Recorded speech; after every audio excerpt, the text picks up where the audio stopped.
Իհարկե։ Պարոն Վարդեվանյան, մեջտեղում կանգնեք։ Շատ հստակ արձանագրենք, մենք ինքներս մեր առարկությունը ունեցել ենք, բայց բոլոր դեպքերում որոշվեց, որոշակի կազմակերպչական հանգամանքներից ելնելով, որ պետք է հետաձգվի, շարունակվի վաղը ժամը 13:00-ին։ Մենք գտնվում էինք այն փուլում, երբ կենտրոնական ընտրական հանձնաժողովը պետք է առանձին խորհրդակցությունների արդյունքում արդեն որոշում կայացներ քրեական հետապնդում հարուցելու համաձայնություն տալ, չտալու շուրջ։ Շատ կարճ եկեք ձևակերպենք, մենք նաև ուղիղ պահանջեցինք, որ դռնբացության կարգով քննվի միջնորդությունը, որ նաև ձեզ համար էլ հայտնի լիներ ինչին է վերաբերում այս ամբողջը, ինչպես ի սկզբանե գործընկերների հետ նշել էինք, որևէ կապ իրականության, իրավունքի, օրենքի, նույնիսկ տրամաբանության հետ կապ չունի այս միջնորդությունը եւ հնարավոր մեղադրանքը փաստացի վերաբերում է մեր գործընկերների Ալիկին Ալեքսանյան վերագրվող մեղադրանքին, ըստ էության սա է։ Դրա շրջանակներին է վերաբերում։ Այլ հանգամանքների այս պահին չբացահայտենք ելնելով զուտ, որ դռնփակության կարգով էր քննվում, բայց դեպքը կամ երևույթը վերաբերում է դրան։ Բայց պատկերացրեք մոտ ինչ ասենք, երևի 1 կամ 1.5 հատոր կից ներկայացված նյութեր կային, որոնց մի մասը անընթեռնելի փաստաթղթեր, մի մասը ընդհանրապես իրականության հետ կապ չունեցող, որը հենց այլ մի քանի էջերով հաստատվում էր։ Պարոն Ֆերոյանը նիստի ընթացքում շատ հստակ այդ պարզ վարժությունը կատարեց եւ դա ապացուցեց։ Բայց նաեւ այստեղ եթե նայում ենք սահմանադրաիրավական տեսանկյունից, մենք գործ ունենք մի իրավիճակի հետ, որ բոլորը այլևս ընդունում են, որ Նարեկ Կարապետյանը падգամավոր է, բայց դատախազության միջնորդությունը ներկայացված է եղել հուլիսի 13-ին։ Գործընկերներից մեկը կարծես ներկայացրեց հնարավոր սահմանադրական դատարանի մեկ այլ որոշման հետ կապված մեկնաբանման հարցը, որ այսօրվանից Նարեկ Կարապետյանը падգամավոր է, բայց դեռևս լիազորությունները չստանձնած, հուլիսի 13-ին է ներկայացվել այս միջնորդությունը։ Երբ Նարեկ Կարապետյանը դեռևս ուներ հնարավորություն նույնիսկ ինքնաբացարկ հայտնելու, հրաժարական ներկայացնելու եւ այլն։ Այսինքն 13-ին հուլիսի չէին կարող իմանալ իրենք, թե ինչ է լինելու հուլիսի 21-ին։ Ինչ որ իմաստով ստացվում է կենտրոնական ընտրական հանձնաժողովը այսօր իրենց ներկայացրած մեկնաբանությունը հարմարեցնելու նպատակով դատախազության հուլիսի 13-ին ներկայացրած միջնորդությանը, դրա համար այսօր է այս նիստը տեղի ունենում։ Որ պատկերացնեք, այսինքն այստեղ կարծես ոչ թե մենք գործ ունենք անկախ սահմանադրական մարմնի հետ, այլ կարծես թե փոխ լրացնելու որոշակի առաքելություն ստանձնած մարմնի հետ։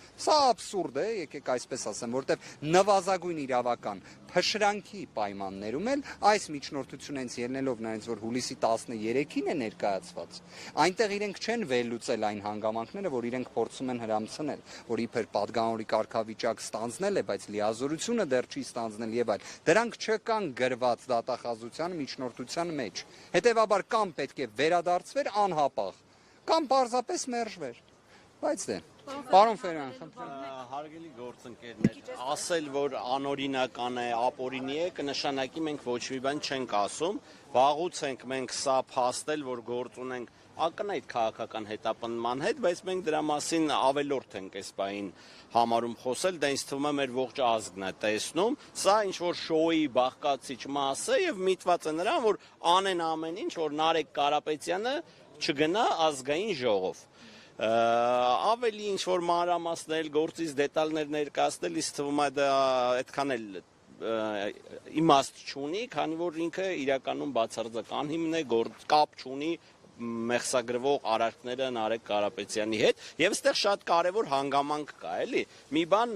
բոլոր մեր հանրությունը տեսել է։ Մի անգամ դատախազությունը միջնորդություն է մուտք արել կենտրոնական ընտրական հանձնաժողով, կենտրոնական ընտրական հանձնաժողովը դա վերադարձել է, որ դա քննելու լիազորություն չունի։ Հիմա թե ինչ հանգամանքներից ելնելով են որոշել, որ չէ, վայ, հիմա էլ հասկացանք, որ դա քննելու լիազորություն ունի, դա նույնպես զուրկ է իրավական հիմնավորումից, ոչ։ Պարոն Ֆերոյան, լավ, ի վերջո հիմա ինչ է սպասում սրան, այսօր ինչ Դե վաղը կշարունակվի սույն միջնորդության քննարկումը եւ կենտրոնական ընտրական հանձնաժողովը պետք է որոշի ի վերջո Նարեկ Կարապետյանին զրկի անձեռնմխելիությունից, թե չզրկի, իսկ մեր խորին համոզմամբ այդ լիազորությունը կենտրոնական ընտրական հանձնաժողովը չունի եւ մի անգամ դա չունենալու վերաբերյալ ինքը փաստարկված որոշում կայացրել է։ Թե հիմա ոնց է այդ իր կայացած որոշման վրայով այսպես